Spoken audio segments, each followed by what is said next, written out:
नमस्कार दोस्तों, आज मेरे चैनल निश क्रिएशन में आप लोग का स्वागत है।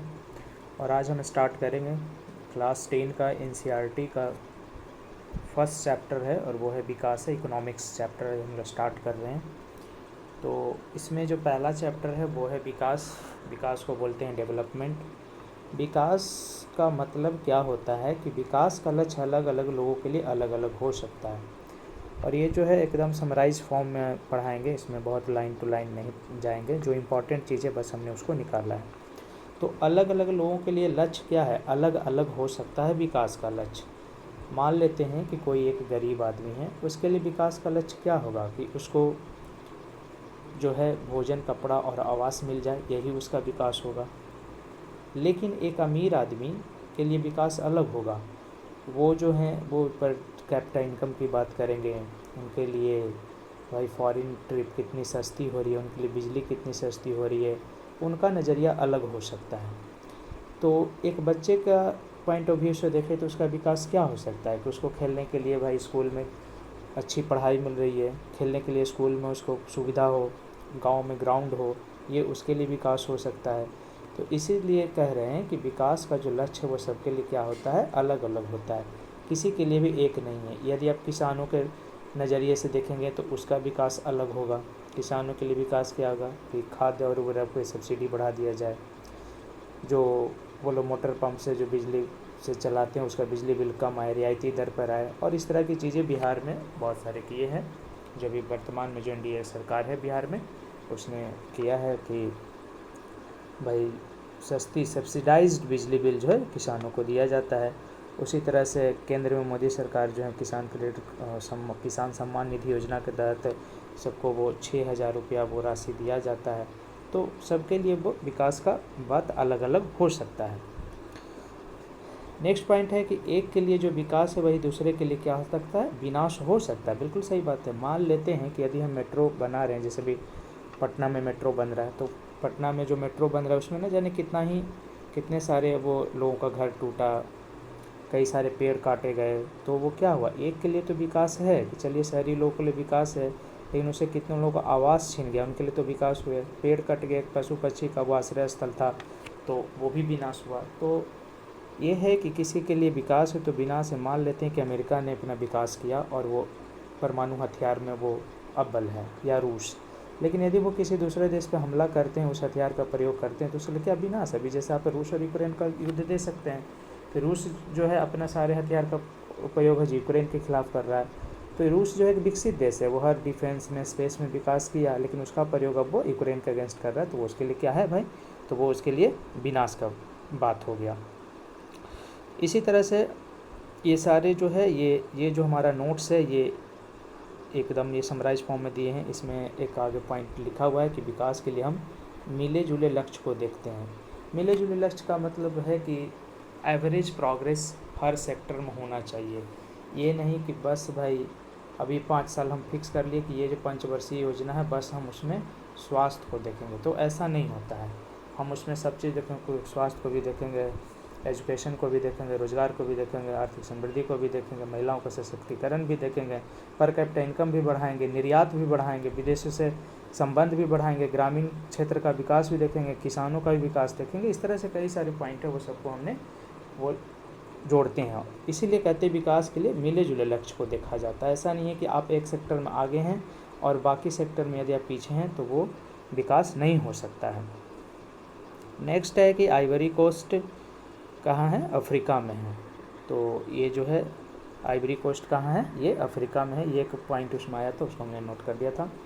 नेक्स्ट है कि देश की तुलना करते समय जो है उनकी आय महत्वपूर्ण विशेषता होती है। किसी भी देश की तुलना करेंगे तो हम उनकी आय, उस वहाँ के लोगों की आय को हम ये करेंगे। जैसे मान लिया जाए कि यूएसए और दूसरी तरफ कौन है, इंडिया। तो ये दोनों का आय का जब हम कंपैरिजन करेंगे तो ये दोनों देश के व्यक्ति का हम पर कैपिटा इनकम की बात करेंगे, ठीक है। तो ये हो जाता है किसी देश की आय। आगे है नेक्स्ट पॉइंट कि किसी देश की आय उस देश की सभी निवासियों की आय है। एक देश की जो आय होती है उस देश के जितने भी जनसंख्या उसका टोटल आय होता है। और प्रति व्यक्ति आय निकालने के लिए क्या किया जाता है कि जो उस देश की जो कुल आय है उस देश की कुल जनसंख्या से यदि हम भाग दे देते हैं तो वो प्रति व्यक्ति आय निकलता है, उसको बोलते हैं पर कैपिटा इनकम। निवासी कहने का मतलब कि उस देश में जो निवासी कर रहे हैं, निवास है। फिर नेक्स्ट है कि किसी देश की औसत आय को प्रति व्यक्ति आय भी कहा जाता है। अभी हमने बात किया जो पर कैपिटा इनकम जो है वो क्या है, किसी देश की औसत आय है, ठीक है। और प्रति व्यक्ति आय निकालने का हमने फार्मूला भी बता दिया कि प्रति व्यक्ति आय बराबर क्या होता है, किसी देश की कुल जनसंख्या किसी देश की कुल आय है उसका जो भी है जीडीपी बोल लें, उसको डिवाइड कर दें उस देश की जनसंख्या से, तो वही क्या हो जाता है प्रति व्यक्ति आय, या राष्ट्रीय आय में भाग दे दें, जीडीपी में नहीं दें। प्रति व्यक्ति आय बराबर क्या कर दें, नेशनल इनकम में, नेशनल इनकम भाग दे दें उस देश के पॉपुलेशन से, तो वो आपका क्या निकल जाएगा, प्रति व्यक्ति आय निकल जाएगा। नेक्स्ट है कि विश्व बैंक की विश्व विकास रिपोर्ट है। तो सबसे बड़ा चीज़ क्या है कि विश्व विकास रिपोर्ट कौन जारी करता है, विश्व बैंक करता है। और विश्व बैंक का स्थापना कब हुआ था, 1944 में, ठीक है। ब्रेटन वुड्स समझौता हुआ था, उसी में हुआ था 1944 में। और इसी के साथ ही जो ब्रेटन वुड्स सम्मेलन है या समझौता है उसमें आईएमएफ की भी स्थापना हुआ था, इसीलिए वर्ल्ड बैंक और आईएमएफ को जुड़वा बहन भी कहा जाता है। और ये इन दोनों का जो हेडक्वार्टर है वो कहाँ पर है वो आप लोग को बताना है कमेंट करके। तो विश्व बैंक का एक रिपोर्ट है वर्ल्ड डेवलपमेंट रिपोर्ट या वर्ल्ड डेवलपमेंट इंडेक्स, इस तरह से कई सारा इंडेक्स आता है, जैसे इसका आता है वो ईज ऑफ डूइंग बिजनेस है, ये सब विश्व बैंक का ही है। तो इसके अनुसार क्या बोलता है, इसने कैटेगराइज किया है कि देशों को, एक तो है विकसित देश या समृद्ध देश, दूसरा है निम्न आय देश। तो इसको कैटेगराइज में क्या है कि जिनकी प्रति व्यक्ति आय $12,056 प्रति वर्ष से इससे अधिक हो, जिस देश की प्रति व्यक्ति आय कितना डॉलर है, $12,056 प्रति वर्ष हो या इससे अधिक हो, उसको किस कैटेगरी में रखेंगे, विकसित देश या समृद्ध देश में। लेकिन जिस देश की प्रति व्यक्ति आय है $995 प्रति वर्ष से कम, यानी कि उस देश का जो प्रति व्यक्ति आय है $995 प्रति वर्ष से कम है, उसको रखेंगे निम्न आय वाले देशों में। तो अब यहाँ पे एक सवाल है कि भारत किस कैटेगरी में आता है। तो भारत को जो वर्ल्ड बैंक रखा है मध्य आय वाले देश के श्रेणी में रखा है। क्यों, क्योंकि यहाँ का प्रति व्यक्ति आय है वो $1820 है। तो ये नोट कर लेना है। यहाँ पे 3 सवाल आ गया, जो बीच में है, जो 995 और 12,056 के जो बीच में है, बीच में कौन आ गया, ये 1820। तो इसके लिए क्या है, ये मध्य आय वाले देश में रखा गया, और भारत जो है मध्य आय वाले देश में है। तो यहाँ पे डायरेक्टली सवाल पूछा जाता है कि भारत किस कैटेगरी के देश में है, तो वह है मध्य आय वाले देश में। और ये भी याद रखना है कि भारत का जो प्रति व्यक्ति आय है वो $1820 प्रति वर्ष है, ठीक है। आई होप यहाँ तक सब क्लियर होगा। आगे देखते हैं, एक है मानव विकास रिपोर्ट, इसको बोलते हैं ह्यूमन डेवलपमेंट रिपोर्ट। ये जो है यूएनडीपी द्वारा जारी किया जाता है। इसको कौन जारी करता है, यूनाइटेड नेशनल डेवलपमेंट प्रोग्राम, इसका फुल फॉर्म होता है। जिसका आधार, अब ये जो मानव विकास रिपोर्ट है ये किस आधार पर है, ये 3 आधार पर आता है। एक तो है शैक्षिक स्तर, दूसरा है स्वास्थ्य स्थिति, तीसरा है प्रति व्यक्ति आय। तो ये तीनों को वो ऑब्जर्व करता है, स्टडी करता है, और उसके आधार पर मानव विकास रिपोर्ट आता है। तो यहाँ से फिर एक क्वेश्चन आ गया, डायरेक्ट क्वेश्चन पूछेगा कि मानव विकास रिपोर्ट कौन जारी करता है। तो ये जारी करता है यूएनडीपी, इसका फुल फॉर्म है यूनाइटेड नेशनल डेवलपमेंट प्रोग्राम। और पूछेगा इसका जारी करने का आधार क्या है। तो आधार इसमें 3 आधार पर है, एक शैक्षिक स्तर, दूसरा स्वास्थ्य, और तीसरा है प्रति व्यक्ति आय। क्लियर है यहाँ तक। आगे है देशों की तुलना हम औसत आय के द्वारा करते हैं, ठीक है। हमने आगे ऊपर ही बोला कि देशों की जो औसत आय होता है वो क्या होता है, प्रति व्यक्ति आय होता है। और प्रति व्यक्ति आय या औसत आय निकालने का देखो यहाँ फॉर्मूला हमने लिख दिया है कि देश की कुल आय बटा देश की कुल जनसंख्या से डिवाइड करेंगे तो वो प्रति व्यक्ति आय आता है।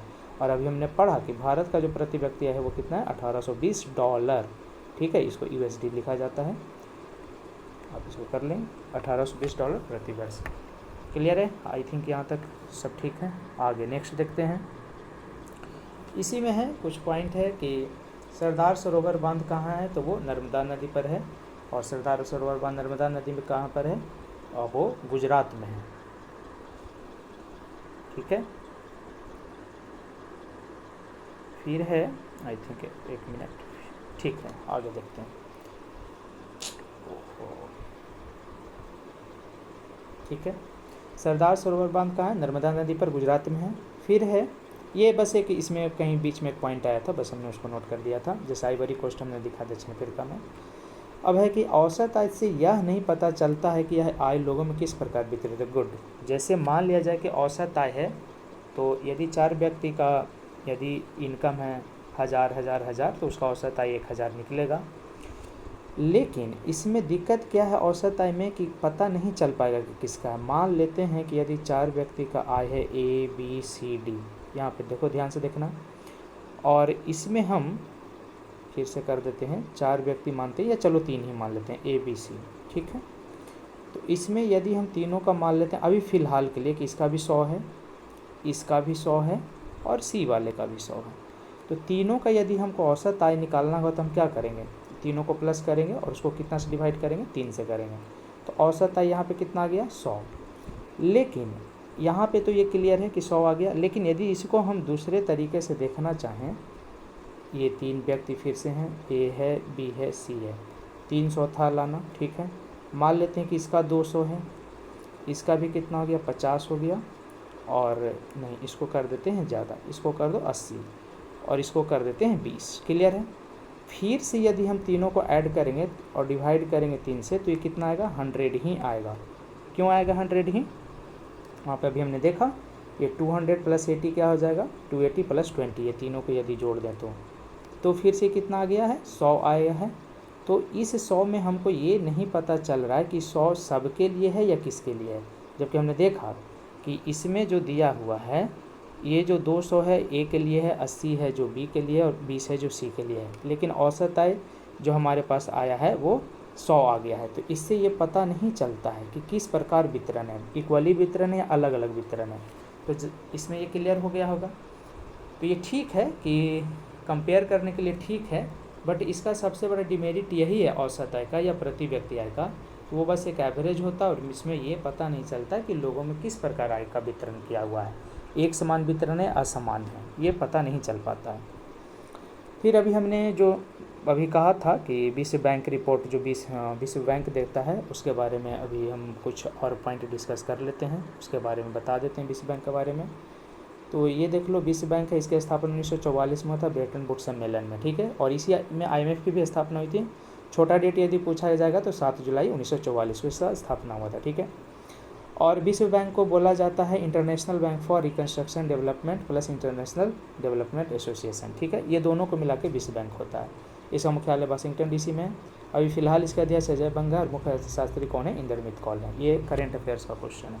इसका जो रिपोर्ट है वर्ल्ड बैंक कौन कौन सा देता है, ease of doing business, human capital index और विश्व विकास रिपोर्ट, ये तीनों ये इंपॉर्टेंट रिपोर्ट्स है और ये डायरेक्ट सवाल में आता भी है।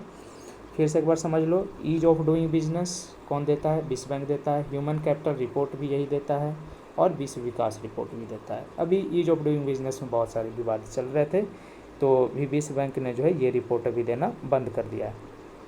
क्लियर हो गया। विश्व बैंक का मुख्यालय कहाँ है, कमेंट में बताओ फटाक से सब। तो ये कहाँ है, वाशिंगटन DC में है। और इसका स्थापना कब हुआ था, 1944 में, 7 जुलाई 1944 को ब्रेटन वुड्स सम्मेलन। और इसी सम्मेलन में किसका स्थापना हुआ था, IMF का। IMF का फुल फॉर्म क्या होता है, इंटरनेशनल मॉनेटरी फंड होता है, ठीक है, जिसकी चर्चा हम आगे क्लास में और डिटेल्स में करेंगे, ठीक है। और इसमें 189 देश हैं, आई थिंक अभी बढ़ ही गया होगा, 190+ हो गया होगा। तो ये है। और इसमें जो है इसके जो रिपोर्ट्स हैं ये काफ़ी इंपॉर्टेंट है, रिपोर्ट्स को याद रखना ज़रूरी है, ठीक है।